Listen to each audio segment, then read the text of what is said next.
Serenidad, Gelassenheit, de Martin Heidegger. La primera palabra que me permito decir públicamente en mi ciudad natal solo puede ser una palabra de agradecimiento. Agradezco a mi país natal todo lo que me ha dado en un largo camino. He intentado exponer en qué consisten estas dotes en unas pocas páginas que aparecieron por primera vez bajo el título de El Camino de Campo en el año 1949, para conmemorar el centenario de la muerte de Konradin Kreutzer. Agradezco al señor alcalde Schuchl su cálida salutación y agradezco además particularmente la agradable tarea de pronunciar una alocución conmemorativa con ocasión de la celebración de hoy. Distinguidos invitados, queridos paisanos, estamos reunidos para conmemorar a nuestro paisano, el compositor Konradin Kreutzer. Cuando queremos celebrar a uno de estos hombres que ha sido llamado para crear obras, debemos en primer lugar rendir a la obra el homenaje debido. En el caso de un músico, esto sucede cuando llevamos a resonar las obras de su arte. Desde la obra de Konradin Kreutzer suenan hoy el canto y el coro, la ópera y la música de cámara. En estos sonidos está presente el artista mismo, pues la presencia del maestro en la obra es la única auténtica. Cuanto más grande el maestro, tanto más puramente desaparece su persona detrás de la obra. Los músicos y los cantantes que participan en la celebración de hoy garantizan que la obra de Konradin Kreutzer resuene para nosotros en este día.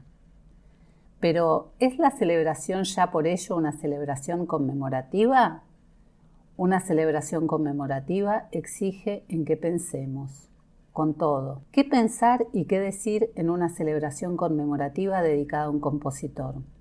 ¿No se caracteriza la música por el hecho de que habla ya por la mera sonancia de sus sonidos, de modo que no precisa del habla común, del habla de la palabra?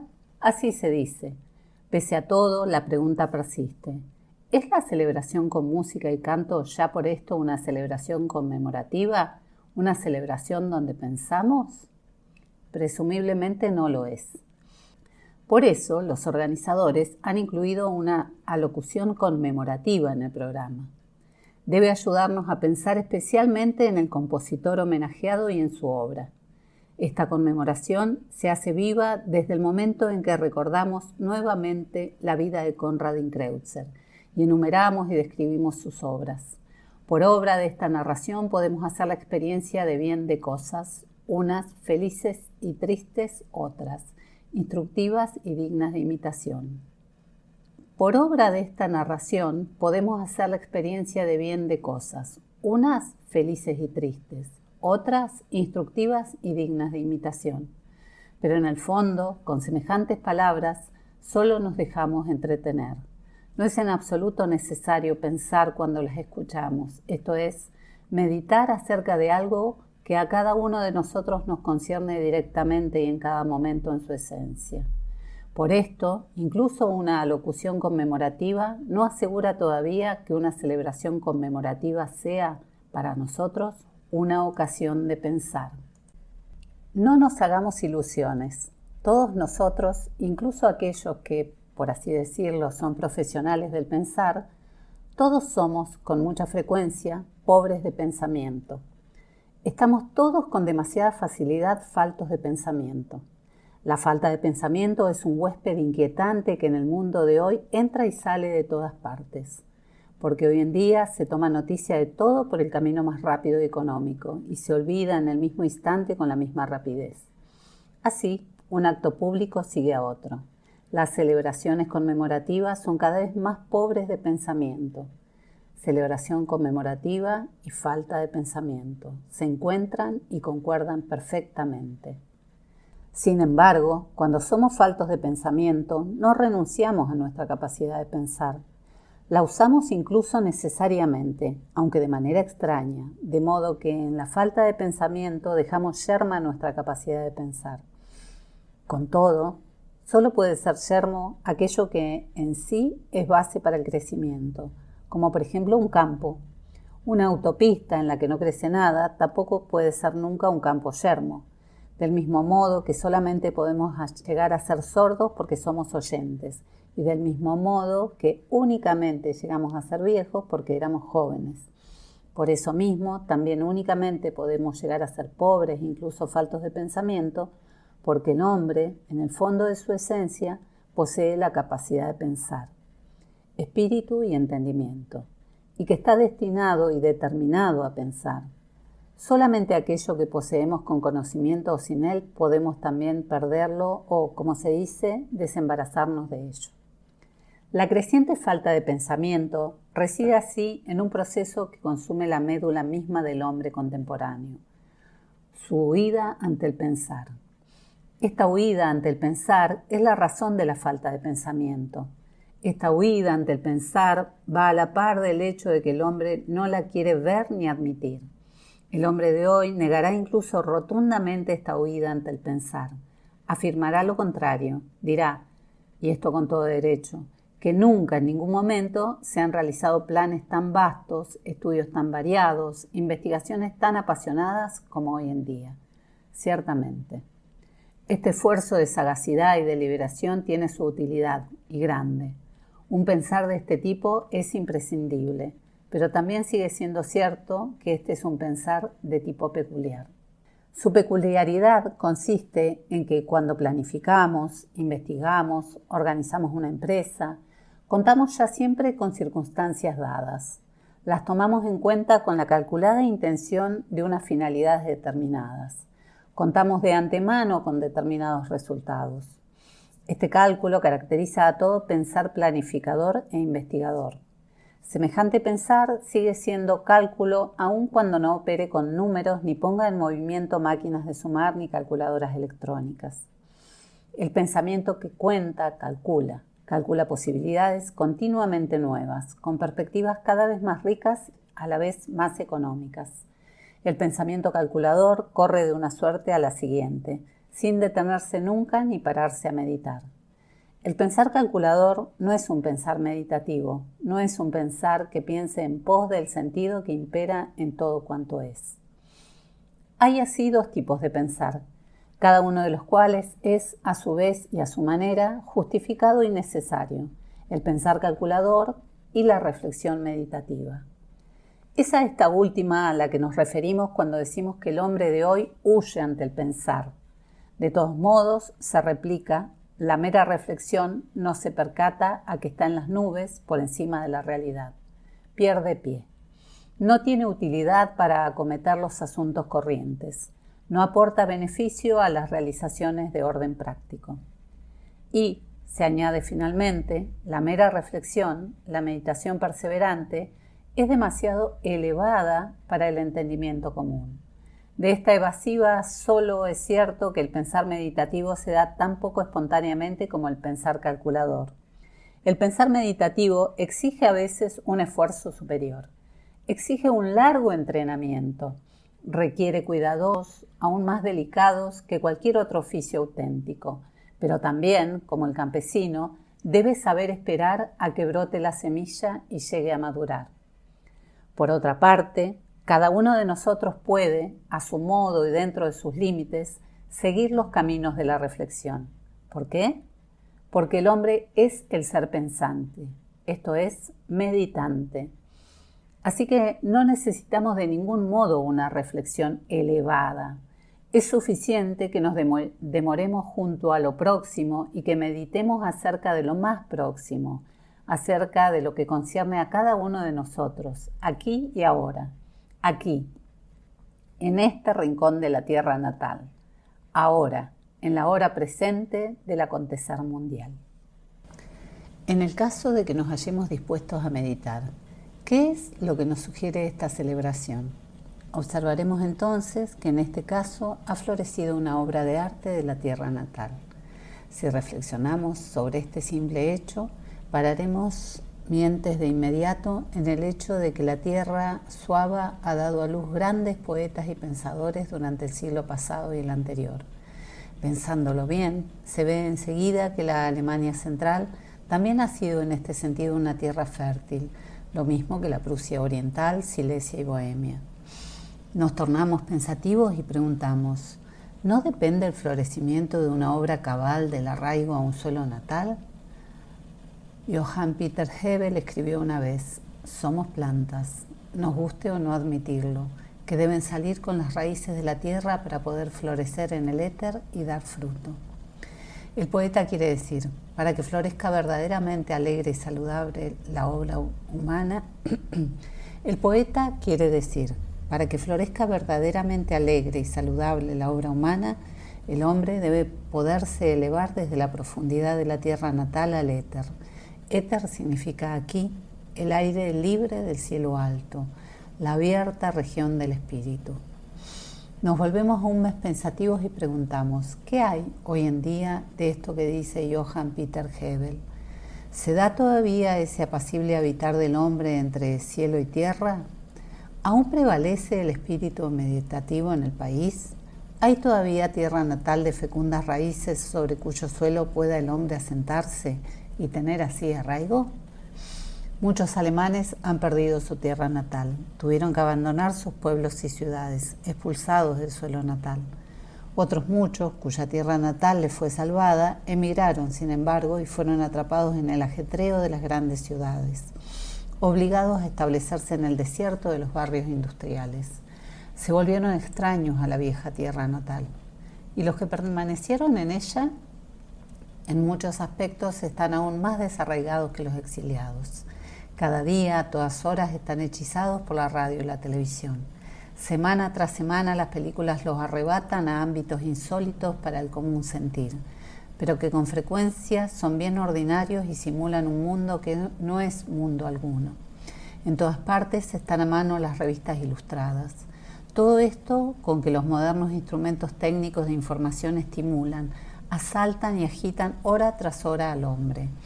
Todo esto le resulta hoy más próximo que el propio campo en torno al caserío, más próximo que el cielo sobre la tierra, más próximo que el paso, hora tras hora, del día a la noche, más próximo que la usanza y las costumbres del pueblo, más próximo que la tradición del mundo en que ha nacido. Nos tornamos más pensativos y preguntamos, ¿qué sucede aquí? ¿Lo mismo entre los que fueron expulsados de su tierra natal que entre los que permanecen en ella? Respuesta: el arraigo del hombre de hoy está amenazado en su ser más íntimo. Aún más, la pérdida de arraigo no viene simplemente causada por las circunstancias externas y el destino, ni tampoco reside solo en la negligencia y la superficialidad del modo de vida de los hombres. La pérdida de arraigo procede del espíritu de la época en la que a todos nos ha tocado nacer. Nos volvemos aún más pensativos y preguntamos, si esto es así, ¿puede el hombre, puede en el futuro una obra humana todavía prosperar desde una fértil tierra natal y elevarse al éter? ¿Esto es, a la amplitud del cielo y del espíritu? ¿O es que todo irá a parar a la tenaza de la planificación y computación, de la organización y de la empresa automatizada? Si intentamos meditar lo que la celebración de hoy nos sugiere, observaremos que nuestra época se ve amenazada por la pérdida de arraigo. Y preguntamos, ¿qué acontece propiamente en esta época? ¿Qué es lo que la caracteriza? La época que ahora comienza se denomina últimamente la era atómica. Su característica más llamativa es la bomba atómica. Pero este signo es bien superficial, pues enseguida se ha caído en la cuenta de que la energía atómica podría ser también provechosa para fines pacíficos. Por eso, hoy la física atómica y sus técnicos están en todas partes haciendo efectivo el aprovechamiento pacífico de la energía atómica mediante planificaciones de amplio alcance.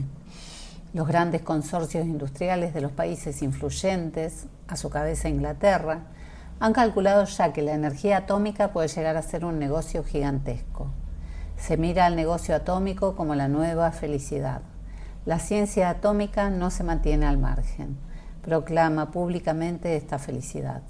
Así, en el mes de julio de este año, 18 titulares del Premio Nobel reunidos en la isla de Mainau han declarado literalmente en un manifiesto: la ciencia, o sea, aquí la ciencia natural moderna, es un camino que conduce a una vida humana más feliz. ¿Qué hay de esta afirmación? ¿Nace de una meditación? ¿Piensa alguna vez en pos del sentido de la era atómica? No.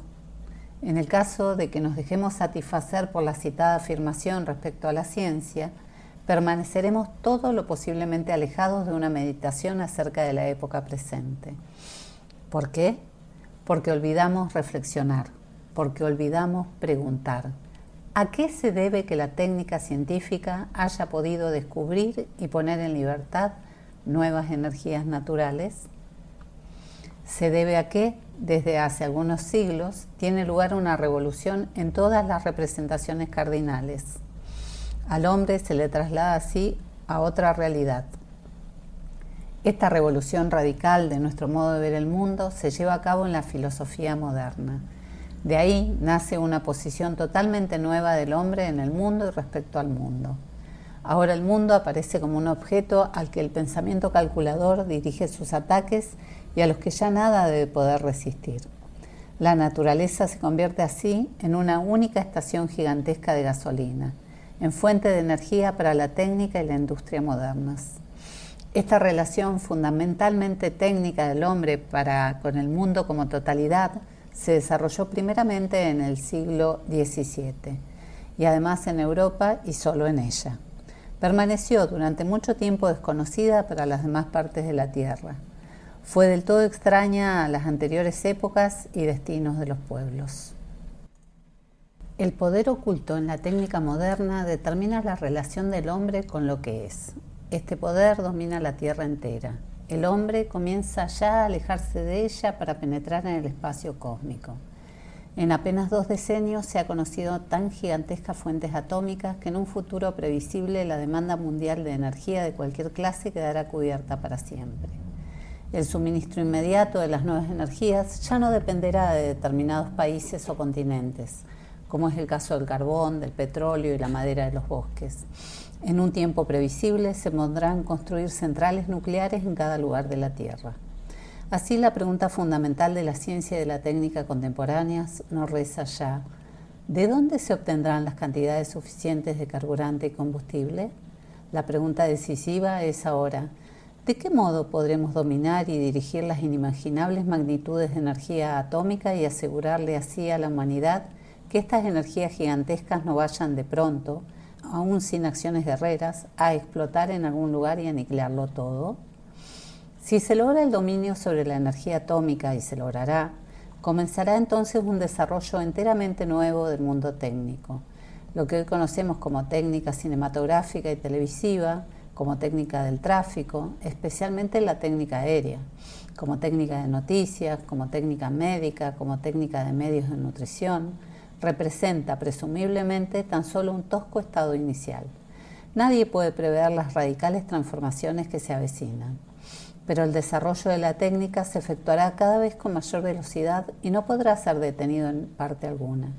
En todas las regiones de la existencia, el hombre estará cada vez más estrechamente cercado por las fuerzas de los aparatos técnicos y los autómatas.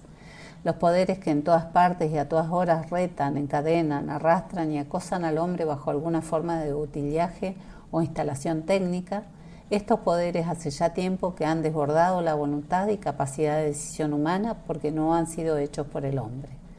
Pero también es característico del nuevo modo en que se da el mundo técnico el hecho de que sus logros sean conocidos y públicamente admirados por el camino más rápido. Así, hoy todo el mundo puede leer lo que se dice sobre el mundo técnico en cualquier revista llevada con competencia, o puede oírlo por la radio. Pero una cosa es haber oído o leído algo, esto es tener meramente noticia de ello, y otra cosa es reconocer lo oído o lo leído, es decir, pararse a pensarlo. En el verano de este año de 1955 volvió a tener lugar de nuevo en Lindau, el encuentro internacional de los premios Nobel. En esta ocasión, el químico norteamericano Stanley dijo lo siguiente: se acerca la hora en que la vida estará puesta en manos del químico, que podrá descomponer o construir, o bien modificar la sustancia vital a su arbitrio. Se toma nota de semejante declaración. Se admira incluso la audacia de la investigación científica y no se piensa nada al respecto. Nadie se para a pensar en el hecho de que aquí se está preparando con los medios de la técnica una agresión contra la vida y la esencia del ser humano, una agresión comparada con la cual bien poco significa la explosión de la bomba de hidrógeno. porque precisamente cuando las bombas de hidrógeno no exploten y la vida humana sobre la Tierra esté salvaguardada, será cuando, junto con la era atómica, se suscitará una inquietante transformación del mundo. Lo verdaderamente inquietante, con todo, no es que el mundo se tecnifique enteramente. Mucho más inquietante es que el ser humano no esté preparado para esta transformación universal, que aún no logremos enfrentar meditativamente lo que propiamente se avecina en esta época. Ningún individuo, ningún grupo humano ni comisión, aunque sea de eminentes hombres de Estado, investigadores y técnicos, ninguna conferencia de directivos de la economía y la industria pueden ni frenar ni encauzar siquiera el proceso histórico de la era atómica. Ninguna organización exclusivamente humana es capaz de hacerse con el dominio sobre la época. Así, el hombre de la era atómica se vería librado, tan indefenso como desconcertado, a la irresistible prepotencia de la técnica. Y efectivamente lo estaría si el hombre de hoy desistiera de poner en juego, un juego decisivo, el pensar meditativo frente al pensar meramente calculador. Pero, una vez despierto, el pensar meditativo debe obrar sin tregua, aun en las ocasiones más insignificantes. Por tanto, también aquí y ahora, y precisamente con ocasión de esta celebración conmemorativa. Ella nos da que pensar algo particularmente amenazado en la era atómica, el arraigo de las obras humanas. Por eso preguntamos ahora, si incluso el viejo arraigo se está perdiendo, ¿no podrán serle obsequiado al hombre un nuevo suelo y fundamento a partir de los que su ser y todas sus obras puedan florecer de un modo nuevo, incluso dentro de la era atómica? ¿Cuáles serían el suelo y el fundamento para un arraigo venidero? Lo que buscamos con esta pregunta tal vez se halla muy próximo, tan próximo que lo más fácil es no advertirlo, porque para nosotros, los hombres, el camino a lo próximo es siempre el más lejano y por ello el más arduo. Este camino es el camino de la reflexión. El pensamiento meditativo requiere de nosotros que no nos quedemos atrapados unilateralmente en una representación, que no sigamos corriendo por una vía única en una sola dirección. El pensamiento meditativo requiere de nosotros que nos comprometamos en algo que, a primera vista, no parece que de suyo nos afecte. Hagamos la prueba. Para todos nosotros, las instalaciones, aparatos y máquinas del mundo técnico son hoy indispensables, para unos en mayor y para otros en menor medida. Sería necio arremeter ciegamente contra el mundo técnico. Sería miope querer condenar el mundo técnico como obra del diablo. Dependemos de los objetos técnicos. Nos desafían incluso a su constante perfeccionamiento. Sin darnos cuenta, sin embargo, nos encontramos tan atados a los objetos técnicos que caemos en relación de servidumbre con ellos. Pero también podemos hacer otra cosa. Podemos usar los objetos técnicos, servirnos de ellos de forma apropiada, pero manteniéndonos a la vez tan libres de ellos que en todo momento podamos desembarazarnos de ellos. Podemos usar los objetos tal como deben ser aceptados, pero podemos, al mismo tiempo, dejar que estos objetos descansen en sí, como algo que en lo más íntimo y propio de nosotros mismos no nos concierne. Podemos decir sí al inevitable uso de los objetos técnicos y podemos a la vez decirles no en la medida en que rehusamos que nos requieran de modo tan exclusivo, que dobleguen, confundan y finalmente desbasten nuestra esencia. Pero si decimos simultáneamente sí y no a los objetos técnicos, ¿no se convertirá nuestra relación con el mundo técnico en equívoca o insegura? Todo lo contrario, nuestra relación con el mundo técnico se hace maravillosamente simple y apacible.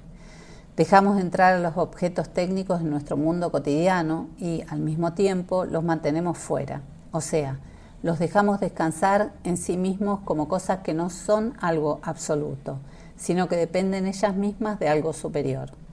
Quisiera denominar esta actitud que dice simultáneamente sí y no al mundo técnico con una antigua palabra, la serenidad para con las cosas. Con esta actitud dejamos ver las cosas tan solo desde una perspectiva técnica.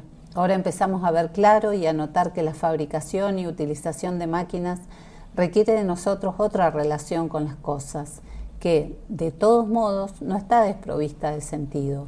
Así, por ejemplo, la agricultura y la agronomía se convierten en industria alimenticia motorizada. Es cierto que aquí, así como en otros ámbitos, se opera un profundo viraje en la relación del hombre con la naturaleza y el mundo, pero el sentido que impera en este viraje es cosa que permanece oscura. Rige así, en todos los procesos técnicos, un sentido que reclama para sí el obrar y la abstención humanas, un sentido no inventado ni hecho primeramente por el hombre. No sabemos qué significación atribuir al incremento inquietante del dominio de la técnica atómica. El sentido del mundo técnico se oculta. Ahora bien, si atendemos continuamente y en lo propio al hecho de que por todas partes nos alcanza un sentido oculto del mundo técnico, nos hallaremos al punto en el ámbito de lo que se nos oculta y que, además, se oculta en la medida en que viene precisamente a nuestro encuentro. Lo que así se muestra y al mismo tiempo se retira es el rasgo fundamental de lo que denominamos misterio. Denomino la actitud por la que nos mantenemos abiertos al sentido oculto del mundo técnico la apertura al misterio. La serenidad para con las cosas y la apertura al misterio se pertenecen la una a la otra. Nos hacen posible residir en el mundo de un modo muy distinto. Nos prometen un nuevo suelo y fundamentos sobre los que mantenernos y subsistir, estando en el mundo técnico, pero al abrigo de su amenaza. La serenidad para con las cosas y la apertura al misterio nos abren la perspectiva hacia un nuevo arraigo. Algún día, este podría incluso llegar a ser apropiado para hacer revivir, en figura mudada, el antiguo arraigo que tan rápidamente se desvanece. De momento, sin embargo, no sabemos por cuánto tiempo, el hombre se encuentra en una situación peligrosa en esta tierra. ¿Por qué? ¿Solo porque podría de pronto estallar una tercera guerra mundial que tuviera como consecuencia la aniquilación completa de la humanidad y la destrucción de la Tierra? No. Al iniciarse la era atómica es un peligro mucho mayor el que amenaza precisamente tras haberse descartado la amenaza de una tercera guerra mundial. Extraña afirmación. Extraña, sin duda, pero solamente mientras no reflexionemos sobre su sentido. ¿En qué medida es válida la frase anterior? Es válida en cuanto que la revolución de la técnica que se avecina en la era atómica pudiera fascinar al hombre, hechizarlo, deslumbrarlo y cegarlo de tal modo que un día el pensar calculador pudiera llegar a ser el único válido y practicado. ¿Qué gran peligro se avecinaría entonces? Entonces, junto a la más alta y eficiente sagacidad del cálculo que planifica e inventa, coincidiría la indiferencia hacia el pensar reflexivo, una total ausencia de pensamiento. Y entonces el hombre habría negado y arrojado de sí lo que tiene de más propio, a saber, que es un ser que reflexiona. Por ello hay que salvaguardar esta esencia del hombre, por ello hay que mantener despierto el pensar reflexivo. Solo que la serenidad para con las cosas y la apertura al misterio no nos caen nunca del cielo. No acaecen fortuitamente. Ambas solo crecen desde un pensar incesante y vigoroso. Tal vez la celebración conmemorativa de hoy sea un impulso a ello. Cuando respondemos a su pulso, pensamos entonces en Konradin Kreutzer, al pensar en la proveniencia de su obra, en la savia vital de la tierra natal, Heuberg, y somos nosotros los que así pensamos cuando, aquí y ahora, nos sabemos los hombres que deben encontrar y preparar el camino a la era atómica, a través y fuera de ella. Cuando se despierte en nosotros la serenidad para con las cosas y la apertura al misterio, entonces podremos esperar llegar a un camino que conduzca a un nuevo suelo y fundamento. En este fundamento, la creación de obras duraderas podría echar nuevas raíces. Así, de una manera cambiada y en una época modificada, podría nuevamente ser verdad lo que dice Johann Peter Hebel. Somos plantas, nos guste o no admitirlo, que deben salir con las raíces de la tierra para poder florecer en el éter y dar frutos.